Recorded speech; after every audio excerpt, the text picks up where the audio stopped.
चुनाव के परिणाम आ गए हैं और 27 साल सत्ता में रहने के बावजूद बीजेपी ने गुजरात में जीत दर्ज कराई है। तो आइए जानते हैं जीत के पीछे के 7 कारण। The BJP's blockbuster performance.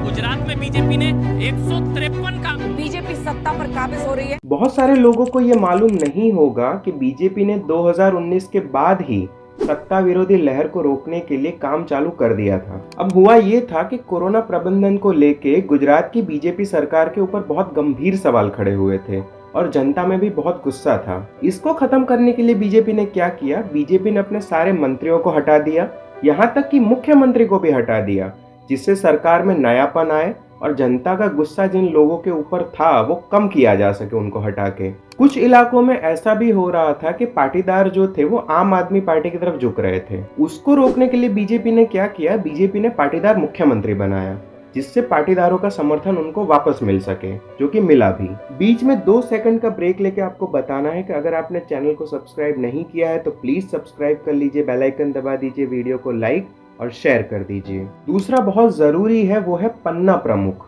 पन्ना प्रमुख की जगह पन्ना कमेटी। पहले क्या होता था, एक पन्ना प्रमुख 30 मतदाताओं को संभालता था, उनसे बात करता था और कोशिश करता था कि वो बीजेपी के लिए मतदान करे। इस बार बीजेपी ने क्या किया, उस एक पन्ना प्रमुख की जगह पे कमेटी बनाई जिसमें 5 लोग रखे, यानी कि 30 मतदाता के ऊपर 5 लोग। अब 5 लोग उन 30 मतदाताओं से बात करेंगे और कोशिश करेंगे कि वो बीजेपी के लिए मतदान करें।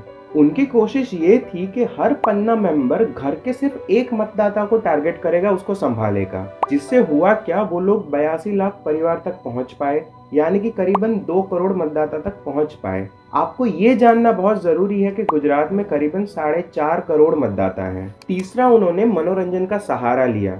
अगर आपको पता हो कि ग्रामीण इलाकों में बीजेपी कमजोर मानी जाती है गुजरात में, ग्रामीण लोगों को अपनी तरफ लाने के लिए बीजेपी ने 3556 जगहों पे जादू के शोज किए, 3700 जगह पे नुक्कड़ नाटक किए और करीबन 1400 जगहों पे विकास का गरबा नाम से गरबा के कार्यक्रम किए। आपको पता होगा कि गुजरात के लोग गरबा से बेहद करीब हैं, उनके दिल में गरबा बसता है। चौथा, उन्होंने जिताऊ उम्मीदवारों को टिकट दिया, यानी कि बीजेपी ने जीतने वाले उम्मीदवारों को टिकट दिया। उन्होंने खुद के काफी विधायकों के टिकट काट दिए और कांग्रेस से ऐसे लोगों को लेके आए जो लगातार जीत रहे थे, उनको अपने यहाँ पे टिकट दिया और वो लोग जीते भी। ये उनका दांव सही साबित हुआ। विपक्ष के कमजोर होने का भी उनको फायदा मिला। गुजरात में कांग्रेस मुख्य विपक्षी दल है, लेकिन इस बार पार्टी ने कोई ज्यादा मेहनत नहीं की थी, ना कोई आक्रामक प्रचार किया था, जिससे हुआ क्या कि पार्टी का खुद का कार्यकर्ता सुस्त पड़ गया और पूरे चुनाव पे इसका असर हुआ। और सरकार से नाराज जो मतदाता थे और कांग्रेस के भी थोड़े मतदाता आम आदमी पार्टी की तरफ चले गए, क्योंकि आम आदमी पार्टी काफी आक्रामक प्रचार कर रही थी, जिसका फायदा भी बीजेपी को हुआ।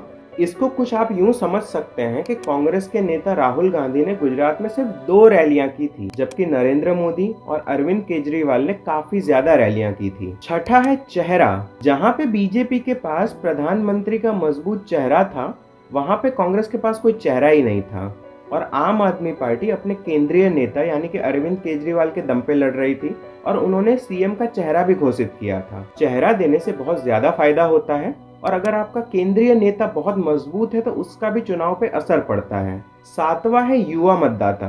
बीजेपी ने युवा वोटर पे खासा ध्यान दिया था इस बार।